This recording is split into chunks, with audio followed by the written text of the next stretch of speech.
असं किती जरी म्हटलं तरी मृत्यूचं श्रेष्ठत्व असं आहे की मृत्यूचं वय वाढत नाही. आज आपण स्वर्गीय संदीपरावांच्या 16व्या पुण्यस्मरणानिमित्त एकत्र जमलेलो असताना आपल्या डोक्यावरची केस पांढरी झाली, आपल्याला टक्कल पडले, आपल्याला बीपी डायबिटीस सुरू झालाय, पण संदीपराव अजून पण त्याच वयात आहे. मृत्यूचं वरदान असं आहे की मृत्यू वय वाढवत नाही. एखाद्या व्यक्तीचं जाणं नक्कीच दुःखदायक असतं, त्रासदायक असतं, कुटुंबाचा आधार असतो, पण 16 वर्षांनंतर सुद्धा आपण सर्वजण त्या व्यक्तीच्या स्मृतीप्रित्यर्थ एवढ्या मोठ्या संख्येने दरवर्षी जमणं ही त्या व्यक्तीने आयुष्यात कमवलेली कमाई. त्यामुळे सर्वप्रथम मी स्वर्गीय संदीपरावांना माझ्या वतीनं, आपणा सर्वांच्या वतीनं शब्द सुमनातनी आदरांजली व्यक्त करतो. आणि आजचा विषय मला सांगितलाय काकांनी 2-3 वेळा ऐकलं, पण ते खूप अवघड विषय दिलाय, त्यामुळे तुमची ऐकण्याची माझी बोलण्याची परीक्षा आहे. जेवढा वेळ बोलेल तेवढा वेळ तुम्हाला ते समजलं पाहिजे, कारण विषय शिवाजी महाराज, संभाजी महाराज आरडाओरडा करून चला काहीतरी बोललं लोकांना कळते. जगद्गुरु तुकोबाराय आणि स्वातंत्र्यवीर सावरकर 2 भिन्न शतकांमध्ये, 2 भिन्न भूप्रदेशांमध्ये, 2 भिन्न कौटुंबिक पार्श्वभूमीमध्ये, 2 भिन्न परंपरा असणाऱ्या परिवारांमध्ये जन्माला आलेले 2 लोकोत्तर महापुरुष. त्या दोन्ही महापुरुषांचा समन्वय हा कोणकोणत्या माध्यमातून साधता येईल अशा आशयाने विषयाची मांडणी मी करणार.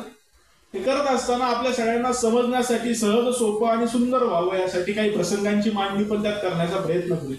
कारण मी काय अगोदर विषय मांडलेला नाही, त्यामुळे तुम्हाला जर थोडंसं समजायला अवघड गेलं तर मला अगोदरच माफ करा, कारण मी पहिल्यांदाच या विषयावरती आयुष्यात बोलतोय. 2-3 मिनिटं एखादा विषय मांडणं सहज शक्य आहे, पण एखाद्या विषयावरती 30-40 मिनिटं बोलणं हे खऱ्या अर्थाने माझ्यासाठी सुद्धा आव्हान. स्वातंत्र्यवीर सावरकरांचा आणि जगद्गुरु तुकोबारायांचा संबंध कुठून जोडता येईल?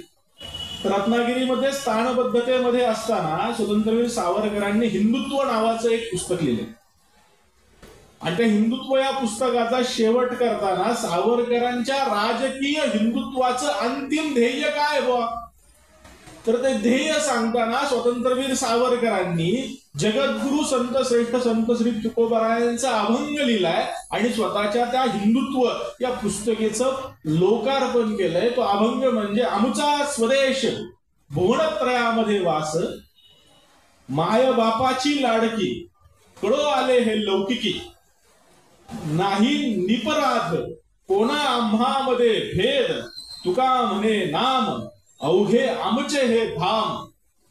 जगद्गुरु तुकोबाराय अर्थातच स्वातंत्र्यवीर सावरकरांची सुद्धा प्रेरणा होते, त्यामुळं त्यांनी शेवटचा अभंग, आपल्या ग्रंथाचा शेवट करताना हिंदुत्वाची परिभाषा मांडताना राजकीय हिंदुत्वाचा शेवट आमचा काय बुवा, तर जगद्गुरु तुकोबारायांचा अभंग देऊन सांगितलं की हा आमच्या राजकीय हिंदुत्वाचा शेवट आहे.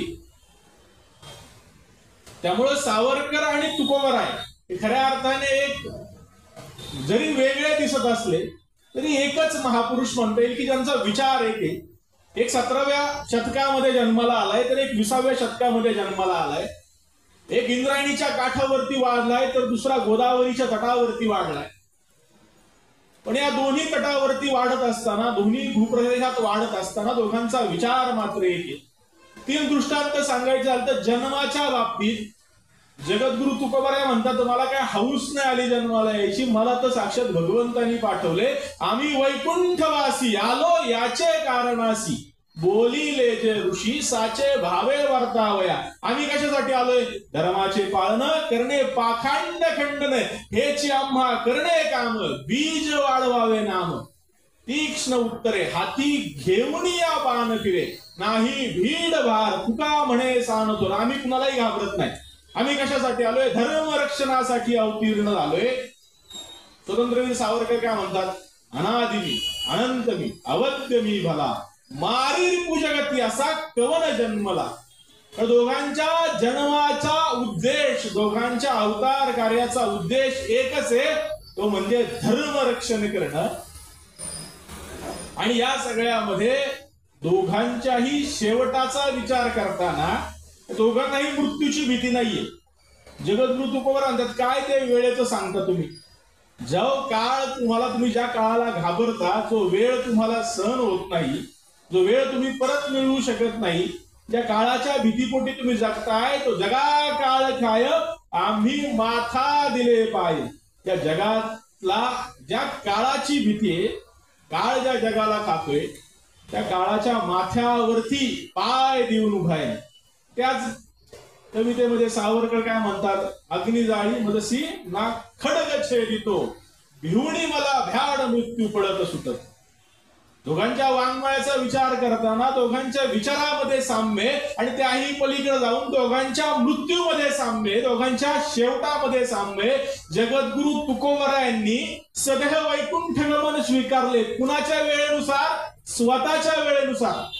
मी आलोय कुठून? वैकुंठातून. पण जायचंय कुठं? वैकुंठाला. कुणाच्या वेळेनुसार? माझ्या इच्छेनुसार मी सदैव वैकुंठ गमन मिळवणार. जगद्गुरु तुकोबारांनी तीच स्वतः ठरवली, ती वेळ स्वतः ठरवली आणि त्या वेळेला या भूतलावरून स्वतःचं अवतार कार्य संपवलंय. जेव्हा जेव्हा स्वातंत्र्यवीर सावरकरांच्या आयुष्याचा विचार करू, सावरकरांनी शेवटच्या दिवसांमध्ये प्रायोपवेशन करून स्वतःच्या आयुष्याची जीवनयात्रा स्वइच्छेने संपवली. दोन्ही जरी वेगवेगळ्या भूतलावरती, वेगवेगळ्या भूप्रदेशामध्ये जन्माला आलेले महापुरुष असतील, दोन नदींच्या काठांवरती जन्माला आलेले महापुरुष असतील, तरी दोघांच्या मनामध्ये एकच वनी आहे. तो वनी म्हणजे राष्ट्र जागृतीचा, धर्म रक्षणाचा. कायम संत आणि भगवंताची व्याख्या करतो. भगवंत आणि संतांमध्ये काय साम्य? संत आणि भगवंत दिसायला सारखेच आहे. पाठीमागे वळून तुकोबारायांची मूर्ती पाहिली कारण त्याच्या पाठीमागे असलेली विठ्ठलाची प्रतिमा पाहिली पाहिजे. यात आपल्याला जास्त फरक वाटत नाही. जगद्गुरु तुकोबा देव ते संत निमित्त त्या प्रतिमा. भगवंत आणि संत एकच आहे, पण जर वेगळा काय असेल तर फक्त प्रतिमांचा, एका अर्थाने मूर्त्यांचा फरक येईल, आपल्या चष्म्याचा फरक येईल, पण दोघे एकच आहेत. पण संत आणि भगवंताची तुलना करताना भगवंताचं कार्य काय आहे बरं? भगवंत गीतेमध्ये सांगतात, यदा यदा ही धर्मस्य ग्लानिर्भवति भारत अभ्युत्थानम धर्मस्य तदात्मानं सृजाम्यहं परित्राणाय साधूनां विनाशाय. आपल्या सगळ्यांना माहितीये का मी जन्माला येतो, का मी अवतीर्ण होतो. भगवंत म्हणतात, जेव्हा जेव्हा धर्माला ग्लानी येईल, अधर्म वाढेल, तेव्हा तेव्हा साधू लोकांच्या रक्षणासाठी, दुर्जनांच्या विनाशासाठी आणि धर्म प्रतिष्ठापनेसाठी मी पुन्हा पुन्हा अवतीर्ण होईल. आता भगवंत काय म्हणतो, मी सगळ्यांना संपून टाकणार. जो जो वाईट त्याला शेवट ठेवत असतो. संत काय? संत थोडेसे वेगळे. संत काय म्हणतात, तर मला काय तुला संपवायचं नाही बघ. काय म्हणतात ज्ञानोबा आपले पसायदानामध्ये, जे खळांची व्यंकटी सांडो तया सत्कर्मे रती वाढो.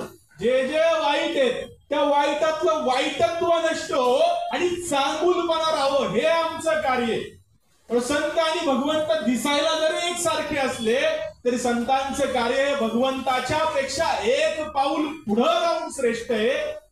कारण संत वाईटा नष्ट करत नाही, तर वाईटत्वाला नष्ट करून, दुर्जनत्वाला नष्ट करून दुर्जनाला सज्जन बनवण्याचं कार्य करतात. एक संतांची व्याख्याच करायची झाली तर अज्ञानी मानवाला ज्ञान देण्याच्या उद्देशाने भगवंत पतितांच्या उद्धाराच्या निमित्ताने भूतलावरती अवतीर्ण होतात. त्यांना म्हणायचं संत किंवा ऐसा ज्याचा अनुभव विश्व देव सत्यत्व देवतया जवळी वसे पाप नासे दर्शने. देवाच्या जवळ ते राहतील ते पुजारी, पण जो देव त्यांच्या घरात जाऊन राहतो ते म्हणजे संत. आणि ज्यांच्या दर्शनाने पापातून मुक्ती होती ते म्हणजे संत. आजच्या परिप्रेक्षामध्ये या दोन्ही महापुरुषांचा विचार केला तर हे दोन्ही संत आहेत. सावरकर सुद्धा 20व्या शतकातील संत आहेत आणि तुकोबराय 17व्या शतकातील संत आहेत.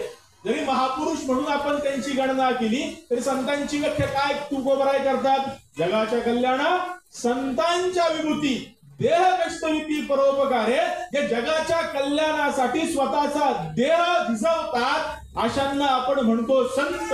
सावरकरांचं धगधगतं चरित्र ज्यावेळेस आपण पाहतो त्या चरित्राला थोडस पौर्णिमेचा चंद्र आणि चांदण्यांचं मी लेपन लावतोय आज, कारण तुकोबारायांचं चरित्र काय किंवा सावरकरांचं चरित्र काय दाहक आहे, ज्वलंत आहे, पण आपण ते शांत करून आज ऐकायचा प्रयत्न करतोय, कारण त्या चरित्रातून समाजामध्ये काय अभिसरण या दोन्ही महापुरुषांनी केलं ते अभिसरण आपल्या सगळ्यांना कळालं पाहिजे, त्या दृष्टीने आजच्या विषयाची मांडणी करतोय। जेव्हा जेव्हा दोन्ही महापुरुषांच्या दोघांच्याही जीवन ध्येयाचा आयुष्याचा आपण विचार करू तर आयुष्यामध्ये संकट दोघांच्या सुद्धा आली। जगद्गुरु तुकोबारायांची पिढीजात सावकारकीचा व्यवसाय, प्रचंड श्रीमंतीमध्ये तुकोबाराय जगत असताना एक वेळ अशी आली की वडील गेले, आई गेली, आणि आईच्या पाठोपाठ मोठा भाऊ आधीच विरक्त होता, त्याची बायको गेली, म्हणून मोठा भाऊ घर सोडून गेला।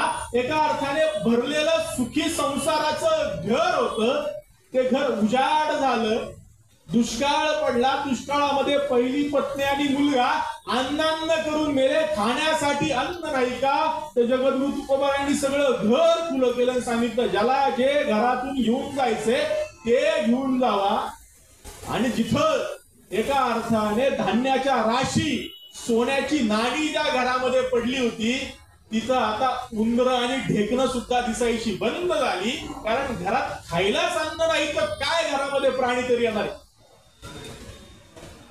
कान्होबा वेगळं व्हायच्या गोष्टी करू लागला, आणि जिजामाता संसाराच्या नावाने तुकोबाराय काहीच करत नाही म्हणून खडे फोडू लागल्या।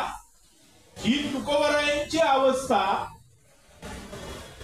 आणि सुखाने संसार सुरू असताना एक सोडून तीन तीन भावांना काय अवदसा आठवावी की बाबा संसारापेक्षा भारत माता हीच आपली मोठी आई आहे, आणि त्या आईसाठी आपलं संपूर्ण आयुष्य पणा लावण्यासाठी तिन्ही भावांनी आयुष्यभर संघर्ष करावा, आणि तो संघर्ष कुणाच्या वाटेला यावा?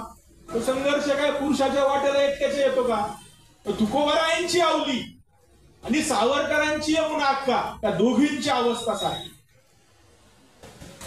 तुकोबाराय घरदार सोडून विठ्ठल विठ्ठल करत फिरतात ते, आणि सावरकर राष्ट्र राष्ट्र करत राष्ट्रासाठी झिजतात ते। त्यावेळेस या दोन्ही मायमावल्यांनी दोघांची घरं चालवलीत, म्हणून 17व्या शतकात तुकोबारायांची सतत 20व्या शतकामध्ये सावरकर दिसले। एकाच परिस्थितीमध्ये संसाराचा गाडा या सांसारिक संकटामध्ये जर कुणी पेलला असेल तर दोघांच्या घरातील पत्नींनी पेललाय। त्यामुळे दोघांच्या आयुष्यामध्ये संकट सारखी, संकटाचं स्वरूप वेगळं असेल पण त्या संकटामध्ये उभ्या राहणाऱ्या सहचारिणी त्या जशा विठ्ठलासाठी रुक्मिणी आहे तशा तुकोबारायांसाठी आवली आणि सावरकरांसाठी यमुना अक्का आहेत। त्या दोघी होत्या, म्हणून हे दोघ जण राष्ट्राचं धर्माचं रक्षण करण्यासाठी काही ना काही करू शकले। सगळ्यात महत्वाचा पहिला मुद्दा जो मला या दोघांमधील साम्य वाटतं ते म्हणजे संसारिक सुखातील संकट वयाच्या 28व्या वर्षी त्या सेल्युलर जेलमध्ये, त्या मुंबईच्या जेलमध्ये सेल्युलर जेलला जाण्यासाठी सावरकरांना भेटण्यासाठी त्यांची पत्नी आली, आणि यमुना अक्कांना भेटल्यानंतर सावरकर त्यांना सांगते आपला मोठा मुलगा मरण पावला हे सांगण्यासाठी बायको आली। विचार करा, सावरकरांच्या गळ्यामध्ये 50 वर्षाच्या जन्मठेपेचा बिल्ला आहे, 28 वर्षांचा आपला तरुण नवरा 50 वर्षांनंतर जिवंत येईल का नाही येईल माघारी नाही, शक्यता नाही, अंदमानच्या कारागृहामध्ये जगेल का मरेल याची शाश्वती नाही। त्यावेळेस सावरकर काय सांगतात ते, बाई 4 कड्या जमून घरटी बांधणे आणि चूल मूल राखणे याला जर संसार म्हणत असतील ना तर असा संसार चिमण्या कावळे सुद्धा करतात। आपण आपली चूल मोळकी सोडून असा संसार करू की देशाच्या घराघरातून सोन्याचा धूर निघेल। ते 20व्या शतकातील सावरकरांचे विचार आणि 17व्या शतकातील तुकोबारायांचे विचार, सगळं घर उद्ध्वस्त झालंय, घरामध्ये खायला अन्न नाही, घालायला कपडे नाही। भगवंताने रुक्मिणी माता म्हणते की नक्की तुमचा तुकोबा किती दानी हो, मला पाहायचंय तुकोबराय किती दानी आहेत. तुकोबरायांचं दानी वृत्ती पाहण्यासाठी तुकोबराय घरातलं धान्य वाटून टाकले, भांडी वाटून टाकली, घरामध्ये काहीही शिल्लक नाही. अशा वेळे जिजामाता अंघोळीला गेल्या आणि भिकारणीचं रूप घेऊन रुक्मिणी माता घराच्या दारात उभी आहे आणि दारामध्ये उभी राहून रुक्मिणी माता म्हणतील काही भिक्षा मिळेल का. त्यावेळेस तुकोबाराय अख्खं घर शोधतात, घरामध्ये भांडीच नाही तर अन्नाचा कण काय असेल. पाहिलं आपली पत्नी स्नानाला गेली आणि स्नानाला गेली असताना अडकवलेलं भिंतीवरचं लुगडं उचललंय आणि त्या भिकारणीच्या हातात दिले. आता एवढंच देण्यासाठी माऊली, दुसरं काही नाहीये. तो तुकोबारायांचा विचार. जिजामाता जोर जोरात ओरडून म्हणतात देखील तुम्ही संसार करत नाही. त्यावेळेस दिवाळे निघालेले तुकोबाराय काय म्हणतात, बरे झाले देवा निघाले दिवाळे, बरी या दुष्काळे पिडा केली, अनुतापे तुझे राहिले चिंतन, झाला हा बमान संसार. बरे झाले देवा बाईल कर्कशा, बरी ही दुर्दशा जनामध्ये. तुकोबाराय बरं झालं, गुरढोरं मेली, संसार गेलाय, बाई शिव्या घालतील, तू सगळं केलंय हे बरं केलंय का. तू माझ्यावरती दुःखाचा डोंगर कोसळवला, यांनी मला आनंद झालाय. विचार करा, हे दोन्ही लोक असे जे स्वतःच्या हाताने आपल्या हातामध्ये भला मोठा दगड घेतात, तोच आपल्या पायावरती आपटतात आणि पायावरती आपटून म्हणतात की बरं झालं देवा तू आमच्या पायावर दगड पडणार रक्त, त्याला जरा बरं वाटतंय. स्वतःच्या आयुष्याचा संसाराची होळी केल्यानंतर तुकोबाराय म्हणतात की भगवंता तू जे केलंय ते बरं केलंय आणि आमचं दिवाळं काढलंय ते बरं झालं का. तर आमच्या आयुष्यामध्ये फक्त आणि फक्त आता तूच शिल्लक राहिलाय आणि तू सोडून आम्हाला कुणाचीही पर्वा नाही. तुकोबारायांसाठी जो विठ्ठल आहे, तो विठ्ठल हा फक्त आणि फक्त मंदिरातला नाहीये. तीर्थी धोंडा पाणी देव रोकडा सज्जनी किंवा जगद्गुरु तुकोबाराय काय म्हणतात, जे का रंजले गांजले त्यासी म्हणे तो आपुले, तोची साधू ओळखावा देव तेथेची जाणावा. देवासारखी समाजाची सेवा केली पाहिजे हे 17व्या शतकात तुकोबाराय सांगतात आणि तेच 20व्या शतकामध्ये सावरकर सांगतात. या सगळ्या संकटामध्ये सुद्धा आयुष्यामध्ये एवढ्या वाईट परिस्थिती असताना आपल्या पत्नीचा चेहरा परत आपल्याला दिसणार नाहीये, आपला मुलगा मेलाय उमेदीमध्ये आलेला, त्यावेळेस सुद्धा सावरकर म्हणतात बाई 4 कड्या जमून घरटी बांधणे आणि चूल मूल राखणे याला संसार म्हणत नाही. बाई आपण आपली चूल बोळकी सोडून असा संसार करू की देशाच्या घराघरातून सोन्याचा धूर निघे. त्या दोघांचाही विचार संकटात सुद्धा स्थिर आहे की माझं राष्ट्र, माझा समाज माझ्यासाठी प्रथम आहे आणि त्यानंतर जर काय असेल तर आमच्यासाठी आमचं व्यक्तिगत आयुष्य. दुसरा विचार सांगायचा समरसता आणि जातीभेद निर्मूलन. स्वतंत्रवीर सावरकरांच्या चरित्रामध्ये आपण जर सगळ्यात जास्त काय लक्षात ठेवत असू तर सावरकरांनी केलेलं राष्ट्रकार्य, क्रांतिकार्य, समुद्रामध्ये मारलेली उडी. पण स्वतंत्रवीर सावरकरच म्हणतात एक वेळ माझी समुद्रात मारलेली उडी विसरली तरी चालेल, पण मी जे जातीभेद निर्मूलनाचं काम केलंय ते मात्र तुम्ही विसरू नका. या दोघांचाही विचार जातीभेद निर्मूलनाच्या बाबतीमध्ये एक सारखा आहे. हे दोघे सुद्धा आपल्या समकालीन समाजापेक्षा द्रष्टे 100, 200, 400, 500 वर्ष पुढे जाऊन समाजाची चिकित्सा करतात. हे जगद्गुरु तुकोबाराय काय म्हणतात, विष्णुमय जग वैष्णवांचा धर्म, भेदा भेद भ्रम मंगळ, ऐकाजी तुम्ही फक्त भागवत कराल ते ही सत्य करा. शेवटी तुकोबाराय काय म्हणतात, तुका म्हणे एका देहाचे अवय, सुख दुःख जीव भोगी एकच. म्हणजे दोन्ही काय आहेत तर दोन्ही एकाच देहाचे अवय. जर हाताला चिमटा काढला तरी संवेदना संपूर्ण शरीराला होतात, फक्त हाताचा दोष नाही येतो. जर पायाला ठेच लागली तर संवेदना मेंदू पर्यंत जातात, त्या पायाचा दोष नाहीये. आम्ही सगळे एकत्रच आहोत, सर्वांमध्ये विष्णू तत्व विराजमान आहे आणि हेच सावरकर 20व्या शतकामध्ये सांगतात. आणि त्यासाठी आमच्या समाजाचं जातीभेद निर्मूलन व्हावं म्हणून काय करत असतील तर गावोगावी सगळ्या समाजाच्या एकत्र पंक्ती बोलण्याला घालतात. आम्ही सगळे एक आहोत, आमच्यामध्ये कोणताही जातीभेद नाही, कोणी उच्च नाही, कोणी नीच नाही, हिंदू अवघा बंधू बंधू हा विचार सावरकर 20व्या शतकामध्ये मांडतात ते मला असं वाटतं जगद्गुरु तुकोबरायांचं विष्णुमय जग वैष्णवांचा धर्म भेदा भेद भ्रम अमंगळ हे 17व्या शतकातील प्रमाण आणि हिंदू अवघा बंधू बंधू हे स्वतंत्रवीर सावरकरांचं 20व्या शतकातील प्रमाण हे एकाच विचाराने प्रेरित. आमच्या समाजामधील जातीभेद निर्मूलन व्हावं, जातीभेदाचं उच्चाटन व्हावं, आम्ही सगळे एक आहोत हा विचार सावरकर 20व्या शतकात मांडतात आणि तोच विचार तुकोबराय 17व्या शतकामध्ये लिहितात. ब्राह्मण क्षत्रिय शूद्र वैश्य बाळे नर नारी आदी करोनी वेश्याही म्हणजे भगवंताच्या दर्शनाचा मुक्तीचा अधिकार कुणाला आहे? ब्राह्मण क्षत्रिय शूद्र वैश्य बाळे नर नारी चांडाळ वेश्या म्हणजे ज्या वेश्येला आम्ही समाजाच्या बाहेर टाकले त्या वेश्येला सुद्धा भगवंताच्या भक्तीचा अधिकार आहे. एवढं श्रेष्ठ तत्वज्ञान तुकोबरायांनी 400 वर्षापूर्वी मांडलं. त्यामुळे जातीभेद निर्मूलन आणि समरसता हे जितकं महत्वाचं आहे तितकं सावरकरांनी सर्व जातीय लोकांसाठी मंदिर प्रवेश मिळावा यासाठी काय केलं असेल? रत्नागिरीमध्ये स्थानबद्धतेमध्ये असताना पतित पावन मंदिराची स्थापना केली आणि सगळ्या जातीच्या हिंदूंना त्या मंदिरामध्ये प्रवेश असेल हा विचार मांडला.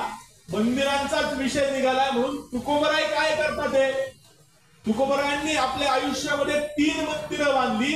समरसता जातीभेद निर्मूलन आणि देवाची भक्ती यामध्ये दोघांच्या विचारामध्ये किती साम्य हो.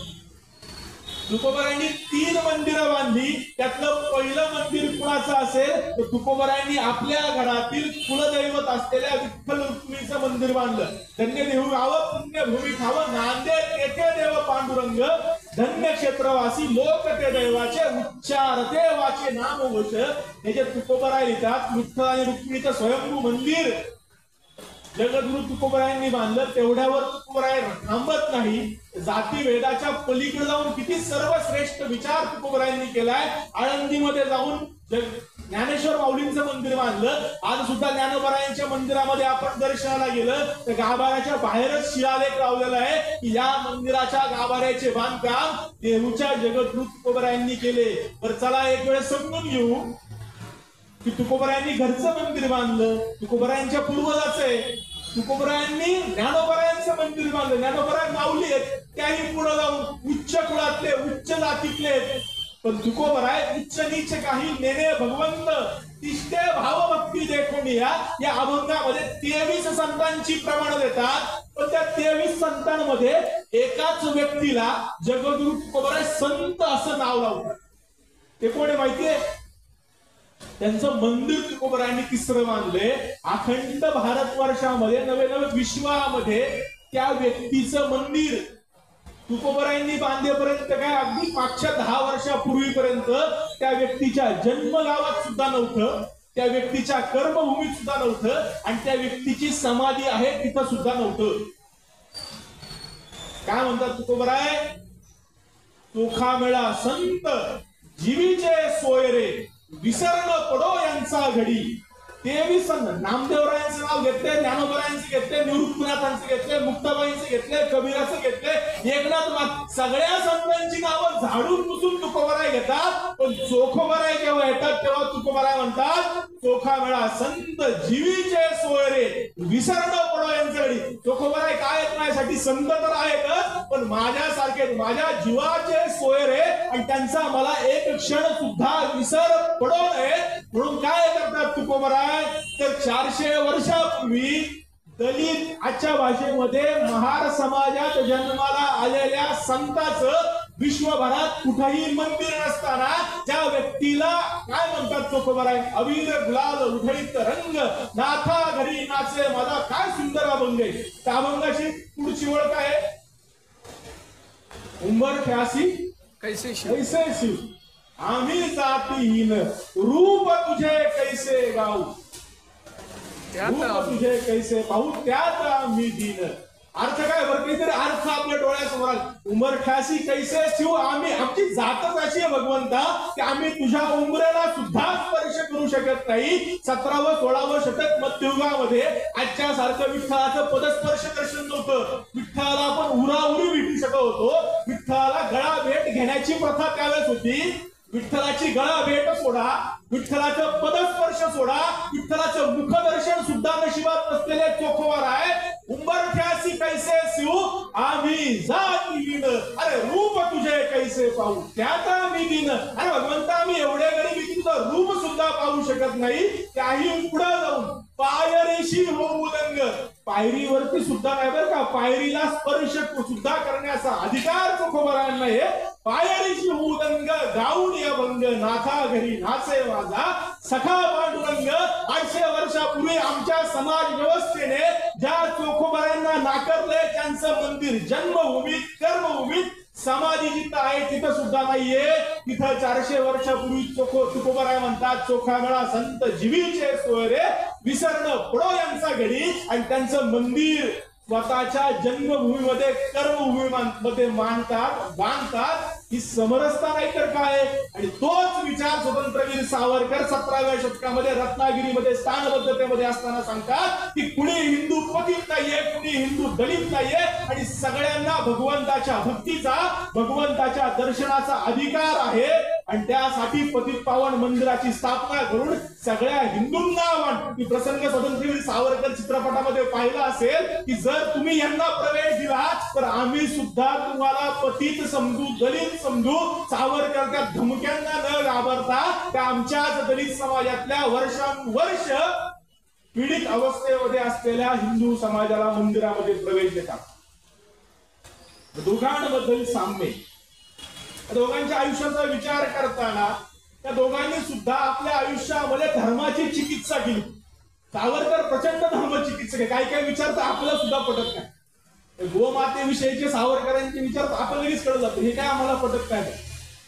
एवढी धर्माची चिकित्सा दोघांनी केली की तत्कालीन समाज व्यवस्थेवरती प्रचंड ओरखडे ओढत जे चूक आहे त्याला चूक म्हणत असताना जे सत्य आहे तो धर्म आहे जे बरोबर आहे त्याची कास दोघांनी सुद्धा धरली. आजच्या परिप्रेक्षामध्ये धर्माचं अधिष्ठान काय असलं पाहिजे हे तुकोबरायांनी 17व्या शतकात सांगितले आणि तेच सावरकरांनी 20व्या शतकामध्ये सांगितलंय. सगळ्यात महत्वाचं कोणतं असेल तर राष्ट्र रक्षणासाठी, धर्म रक्षणासाठी त्या दोघांच्या आयुष्याने नित्य प्रेरणा या देशाच्या हिंदू समाजाला दिली. विचार करा, मदनलाल धिंगरा नावाचा एक तरुण जो आपल्या आयुष्यामध्ये करिअर नावाच्या गोष्टी मागे पडत असताना त्याची गाठ सावरकरांसोबत झाली आणि सावरकरांसोबत गाठ पडल्यानंतर स्वतःच्या करिअरकडे पाहणारा मुलगा तो विचार करतो की मी माझं करिअर करण्यापेक्षा राष्ट्रासाठी काहीतरी केलं पाहिजे.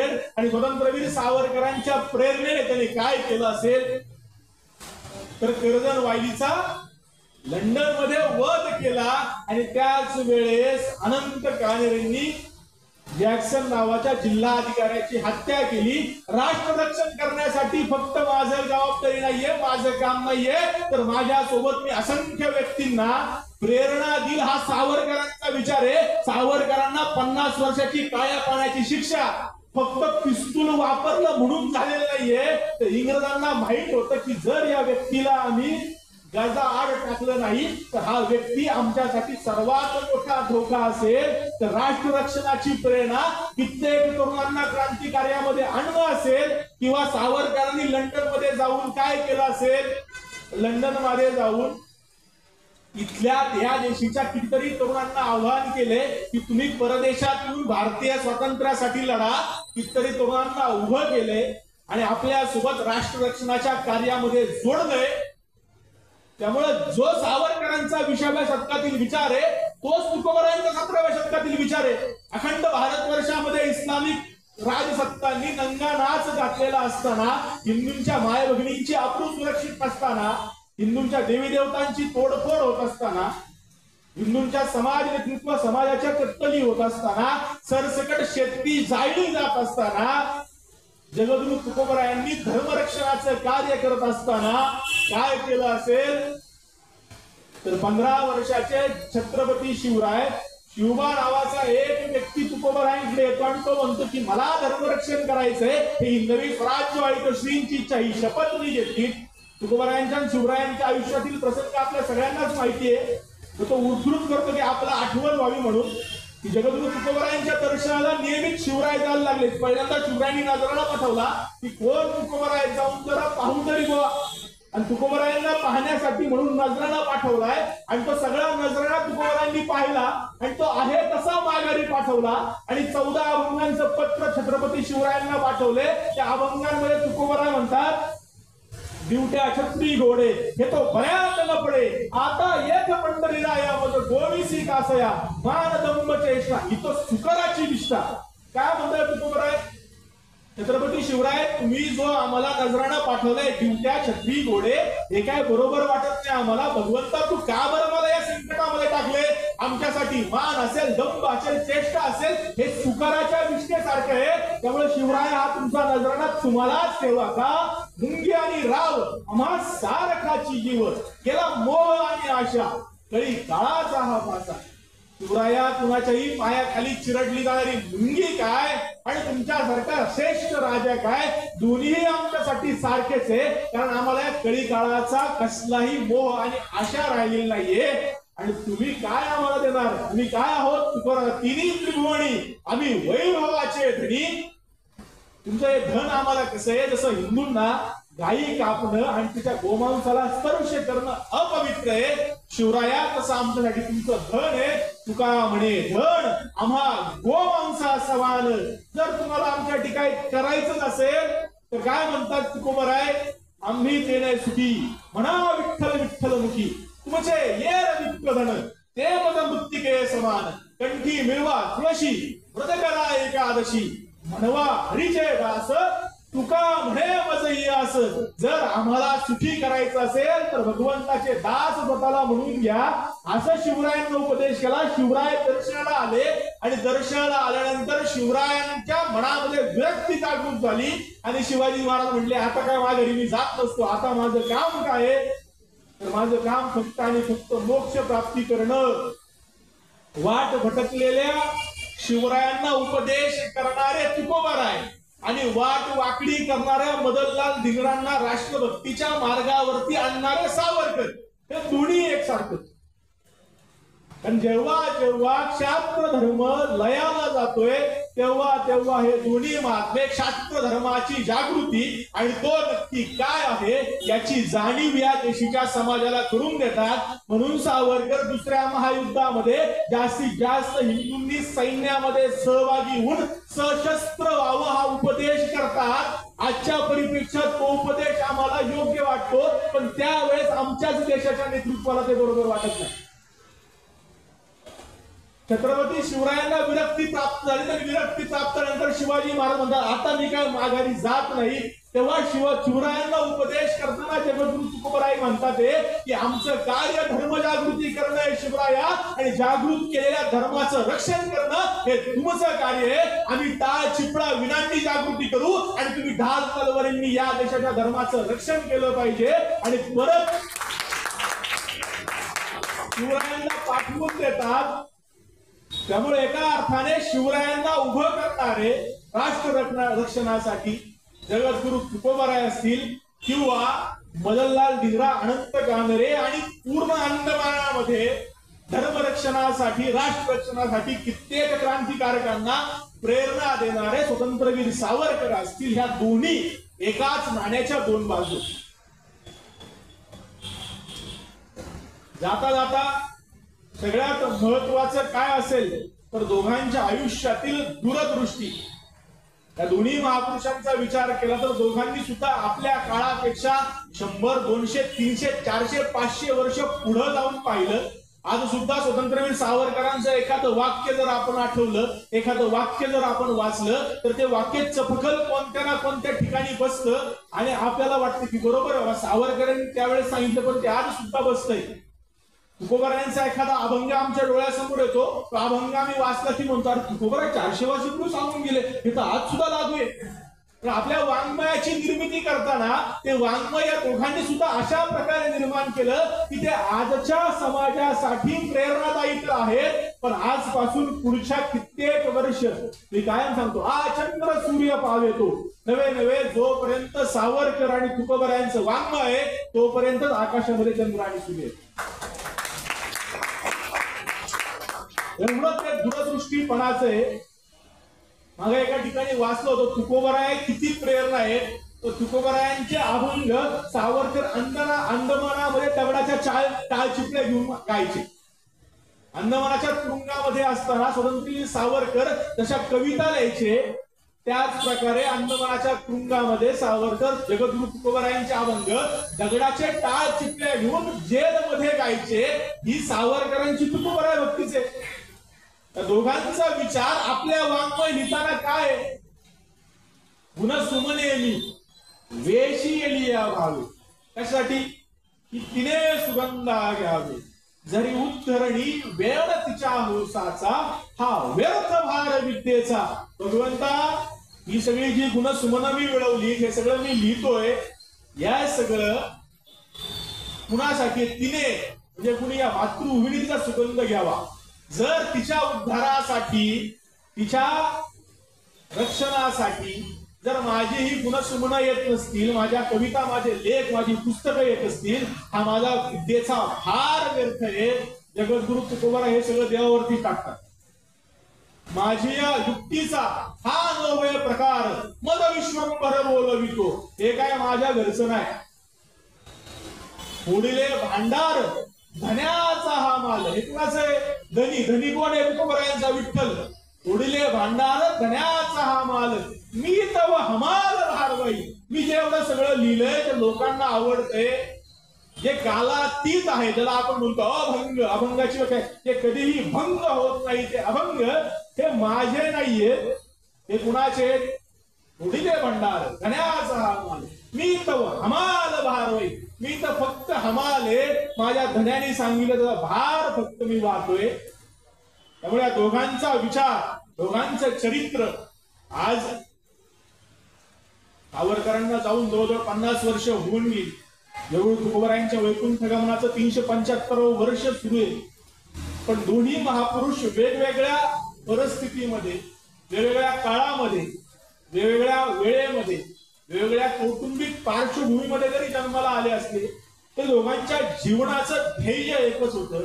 ध्येय त्यांच्या वाङ्मयामधून प्रतीत होतं. सावरकरांच्या आपण कविता, सावरकरांची आपण गीतं, सावरकरांची पुस्तकं जर वाचली तर त्यामध्ये फक्त आणि फक्त राष्ट्राची चिंता आहे. जगद्गुरु तुकोबराय पण बोलताना एका ठिकाणी अभंगामध्ये म्हणतात, पीडित आहे राष्ट्र देखोनी जग. जे राष्ट्र पीडित होत आहे ना विश्वामध्ये, त्याचा मला त्रास होतोय. आणि त्यामुळे जगद्गुरु तुकोबरायांचा जो विचार आहे तोच सावरकरांचा विचार आहे. दोघांच्याही मनामध्ये एकच वणी आहे, तो म्हणजे राष्ट्ररक्षणाचा, धर्मरक्षणाचा. कदाचित दोघांच्या काळामध्ये राष्ट्र आणि धर्माच्या व्याख्या वेगळ्या असतील. तुकोबरायांच्या काळामध्ये धर्मराष्ट्राची व्याख्या वेगळी असेल, सावरकरांच्या काळामध्ये धर्मराष्ट्राची व्याख्या वेगळी असेल. पण दोघांचाही विचार धर्म आणि राष्ट्ररक्षण या पलीकडे काहीच नाहीये. आपल्या आयुष्यामध्ये या दोघांनी सुद्धा सर्वप्रथम जर कशाचा विचार केला असेल, स्वतंत्रवीर सावरकर जयस्तुतेमध्ये खूप सुंदर म्हणतात, तुझ्यासाठी मरण ते जनन, तुझं वीण जनन ते मरण, तुझं सकल चराचर शरण चराचर शरण. तुझ्याशिवाय जर जगलं ना माते तर ते मरण आहे, आणि तुझ्यासाठी जर मेलो तर ते जगणं आहे. हेच तुकोबराय आपल्या अभंगांमधून सुद्धा सांगतात की भगवंता, जर तुझ्यासाठी मेलो तर ते जगण्यासाठी देह जावो अथवा राहू, पांडू रंगी दृढ व्हावा. दोघांच्या अवस्था, मनोअवस्था या फक्त आणि फक्त समाज राष्ट्र चिंतनाच्या आहेत. आजच्या संवादामध्ये खूप सारं जड बोललोय असं मला वाटतं. तुम्ही सगळेजण वेगवेगळ्या व्याख्या त्यांना ऐकताय, त्यामुळे तुम्हाला हे काही जड गेलं नसेल. पण काकांची इच्छा होती सावरकर आणि तुकोबराय बोला म्हणून 40 मिनिटं आपल्या सर्वांसमोर सावरकर आणि तुकोबराय मांडण्याचा प्रयत्न केला. तर आजच्या काळामध्ये सांगायचं झालं तर आपलं राष्ट्र टिकवण्यासाठी त्या दोन्ही लोकांच्या विचारांची आवश्यकता आहे.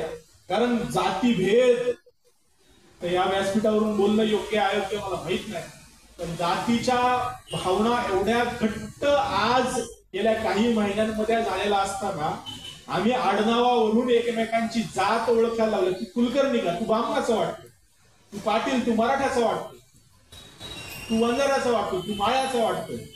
आणि आज एकमेकांच्या विरोधात आम्ही उभं राहिलोय, कारण कोणतीही असतील, ते आरक्षण असेल नाही तर अन्य कोणतं असेल, जेव्हा जेव्हा तुकोबरायांचं चरित्र आणि सावरकरांचं चरित्र वाचू तेव्हा या दोनच महापुरुषांची चरित्र आपल्याला आजच्या जातीभेदातून मुक्ती मिळवण्याचा मार्ग सांगू शकतात.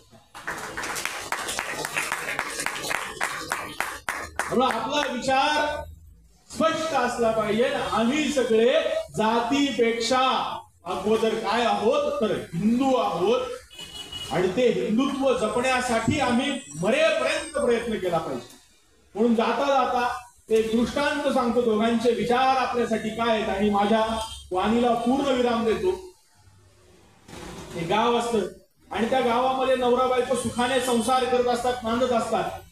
आणि त्या गावामध्ये नवरा बायकोचा, सासू सासऱ्यांचा सगळ्यांचा सुखाचा संसार चालू असताना त्या संसारावरती एक आनंदाची वेल उभी राहिलेली असते. एक लहान लेकरू त्या घरामध्ये असतं आणि त्या माऊलीचं माहेर, त्या घरातील सुनेचं, हे मध्ये जंगल असतं, जंगलाच्या पलीकडे माहेर आणि अलीकडे सासर, असं आनंदाने ते नांदत असतात. एक दिवस त्या घरातील सासूचं आणि सुनेचं कडाक्याचं भांडण होतं. एवढं भांडण होतं की त्या घरातील सासू त्या सुनेला म्हणती, एक तर तू तरी या घरामध्ये राह, नाही तर मी तरी या घरामध्ये राहते. नवरा मुलगा काही घरामध्ये नसतो. शेवटी त्या घरातील मुलगा घरामध्ये येतो, या दोघींची भांडणं पाहतो, भांडणं मिटवण्याचा प्रयत्न करतो. पण सासू सासरे एकाच निर्णयावर येऊन थांबलेले असतात. जर हे घर चालायचं असेल तर तुझी बायको तरी घरामध्ये राहील, तर तुझे मायबाप तरी घरामध्ये राहील. बोल, तुला कोण पाहिजे? नवरा मुलगा बिचारा काय करावं कळत नाही. शेवटी म्हणतो, आई बापांनी जन्म दिलाय, बाई तू आता आली, तू जा निघून, मला माझे आई बाप महत्वाचे. आणि नवरा मुलगा, तो मुलगा आपल्या बायकोला घराबाहेर हाकलतो आणि सांगतो की जा तू माहेराला, काय असेल ते नंतर बघू. ही माऊली गयावया करते, हातापाया करतो, मी काही करावं तुमच्यासाठी, काय कमी केलं मी? सकाळी पहाटे उठल्यापासून रात्री झोपेपर्यंत तुमचीच सेवा करते सासूबाई सासरे बुवा. अहो तुमच्यासाठी काय कमी केलं म्हणून तुम्ही माझ्यासोबत असं वागतात ते? पण नवरा काय ऐकत नाही, तिची पिशवी तिच्या हातामध्ये फेकून देतो आणि सांगतो तुझ्या लेकराला घेऊन तुझ्या माहेरला निघून जा, मला काय बाकीचं माहित नाही, तुला आता या घरामध्ये काहीही जागा नाही. संध्याकाळची वेळ झालेली असते, बिचारी माऊली रडायला लागते, अरे काय संसारासाठी कमी केले, एवढ्या यांच्यासाठी खास्ता घालल्या तरी यांना माझी किंमत नाही. आपल्या लेकराला हाताला ओढते आणि घेत घेत त्या जंगलामधून चालू लागते. सूर्यास्ताची वेळ झालेली असते, सगळं जंगल पार करते आणि जंगल पार करून आपल्या माहेरी जाते. माहेरी गेल्या गेल्या आपल्या आईचा डोळा शहरासमोर पाहते आणि तिच्या डोळ्यातील अश्रू अनावर होतात. आईच्या कुशीत येऊन हुंका देऊन रडायला लागते, आई अगं माझ्या संसारासाठी मी काय कमी केलं म्हणून माझ्यासोबत असं हे वागले, मला त्यांनी घरातून कायमचं हाकलून दिलं, आता मी काय करू आई? शेवटी ती आईची आई असते, ती आईची आई तिला म्हणते, अगं बाळा ठीक आहे तू आलीस खरं, पण तुझं लेकरू कुठे? एवढ्या वेळ संसाराच्या नावाने खडे फोडणारी माऊली ज्यावेळेस तिला कळतं की तिचं लेकरू सोबत नाहीये, आई विचारती सोबत तर घेतलं होतं ना? हा मी हाताला धरून आणलं, मग कुठे गेलं? मग तिच्या लक्षात येतं की लेकरू आपलं जंगलामध्येच अडकून राहिलं. मग काय करावं कळत नाही, जोर जोरात आरडाओरडा सुरू करते, माझ्या बाळाला कुठेतरी वाचवा, माझ्या बाळाला कुठेतरी आणा. सगळेजण रात्रीच्या वेळेत गोळा होतात, कंदिलाच्या प्रकाशामध्ये विचारतात काय झालं माऊली? सांगते ते, यावं माझं लेकरू जंगलामध्ये हरवलं, त्या जंगलामधून तिला कुणीतरी घेऊन या. सगळे गावातील सगळे जे व्यक्ती असतात ते तिला म्हणतात, अगं बाळा त्या जंगलामध्ये हिंस्त्र श्वापत आहेत, कोल्हा, कुत्रा, गवा, रेडा, चित्ता बिबटा हे सगळे म्हणजे जिवंत सापडेल का? आणि हे सांगताना तिचा ऊर अजून भरून येतो, तुम्ही काही करा पण माझ्या लेकराला शोधून आणा. शेवटी काय करायचं म्हणून सगळं गाव हातामध्ये कंदील घेतं आणि त्या लेकराला शोधण्यासाठी जंगलामध्ये जातं. जंगलामध्ये रात्रभर शोध त्या लेकराला शोधतात, पण लेकरू काही सापडत नाही. जसं सूर्योदय होतो तसं शोध मोहीम थांबवली जाते आणि सगळेजण माघारी जाऊन त्या घरी जाऊन सांगतात. आणि त्या माऊलीला आता समजून सांगितलं पाहिजे की तुझं लेकरू कोणत्या तरी प्राण्याने खाऊन टाकले बा, आता तुझ्या मुलाला तू विसरून जा, असं त्या माऊलीला जाऊन सांगतात, समजावतात. त्यावेळी त्या गावातील एक ज्येष्ठ व्यक्ती त्या लहान मुलीला समजावताना म्हणतोय, बाळा तुझं लेकरू कदाचित जंगलातील हिंस्त्र श्वापदाने खाऊन टाकलं, आता विठ्ठलच काय तुला आधार आहे, तू विठ्ठलाला शरण जा. एवढ्या वेळ अगोदर संसाराच्या मग मुलाच्या नावाने रडणारी माऊली ज्या वेळेस तिला सांगितलं आता विठ्ठलच तुझा आधार आहे, सगळं सोडती गावाच्या विठ्ठलाच्या मंदिरामध्ये जाती, त्या विठ्ठलाच्या डोक्यावरती पायावरती डोकं ठेवती आणि डोकं आपटून आपटून त्या विठ्ठलाला सांगती, भगवंता आता जर तू माझं लेकरू मला आणून दिलं नाही तर इथं तुझ्या पायावरती जीव देईल, पण तुझे पाय मी सोडणार नाही. भगवंताला दया येते, तो आहेच कृपाळू कनवाळू. तो म्हणतो काय करायचं बा, आता इथं हिला लेकरू शोधून दिलं पाहिजे. भगवंत आपल्या गरुडाला सांगतो, गरुडा जा रे बाबा, तू त्या माऊलीचं लेकरू शोधून तिच्या कुशीत नेऊन टाक. त्यावेळेस ते गरुड येतो त्या जंगलामध्ये, त्या कोपऱ्यामध्ये ते लेकरू झोपलेलं असतं, त्या लेकराला उचलतो आणि त्या माऊलीच्या कुशीत नेऊन टाकतो. दृष्टांत संपलाय. या दृष्टांतामध्ये आपण कुठं बसतो? त्या जंगलामध्ये अडकलेलं ते लहान मूल म्हणजे आपण सगळे आहोत. ती रडणारी माझं लेकरू का माझ्यापाशी आलं नाही म्हणून जोर जोरात विठ्ठलाच्या पायावरती डोकं आपटणारी आई म्हणजे आमची भारत माता आहे. आणि तो गरुड काय माहितीये का? तो गरुड विचारांचा, जगद्गुरु तुकोबरायांच्या, स्वतंत्रवीर सावरकरांच्या ज्या हिंदुत्वाच्या विचारांवरती स्वार होऊन आणि त्या जंगलामध्ये असलेले जाती भेदाचे शत्रू उखडून टाकून आपल्याला आपल्या भारत मातेच्या कुशीत माघारी जायचे. हाच विचार आजच्या निमित्ताने आपण सर्वांनी घ्या, हेच तुम्हाला आवाहन करतो. आणि आजच्या परिप्रेक्षामध्ये समाजामध्ये एकोपा निर्माण व्हावा, हिंदू धर्म टिकावा, हिंदुत्व टिकावं, जाती भेदाच्या पलीकडे जाऊन हिंदू म्हणून एकत्र यावं. सावरकर आणि तुकोबरायांचं आयुष्य याच्या पलीकडे काय नाही बरं का. तुकोबरायांच्या आयुष्यातील सर्वश्रेष्ठ कार्य काय असेल तर समरसतायुक्त समाजाची तुकोबरायांनी केली मांडणी. आणि सावरकर स्वतः सांगतात की माझ्या आयुष्यामध्ये क्रांतिकार्यापेक्षा श्रेष्ठ काय असेल तर जातीभेद निर्मूलन. जे मी रत्नागिरी स्थानबद्धतेमध्ये असताना दिशा दिली तो विचार तुम्ही लक्षात घ्या. म्हणून आजच्या भाषेमध्ये परिभाषेमध्ये विचार करताना सावरकर आणि तुकोबराय दोन्ही महापुरुष आपल्या सर्वांसाठी कालातीत आदर्श आहेत. ते आदर्श मानून आपण आपल्या आयुष्याची वाटचाल करूया हीच आपल्या सर्वांना विनंती करतो, आवाहन करतो. आणि परत एकदा स्वर्गीय संदीपरावांना भावपूर्ण आदरांजली वाहतो. काकांनी खूप आग्रहाने सांगितलं होतं म्हणून प्रयत्न केला, कदाचित चुकलं असेल, कमी जास्त झाला असेल तर तुम्हा सर्वांची मनापासून हात जोडून क्षमा मागतो आणि माझ्या वाणीला पूर्ण विराम देतो. रामकृष्ण.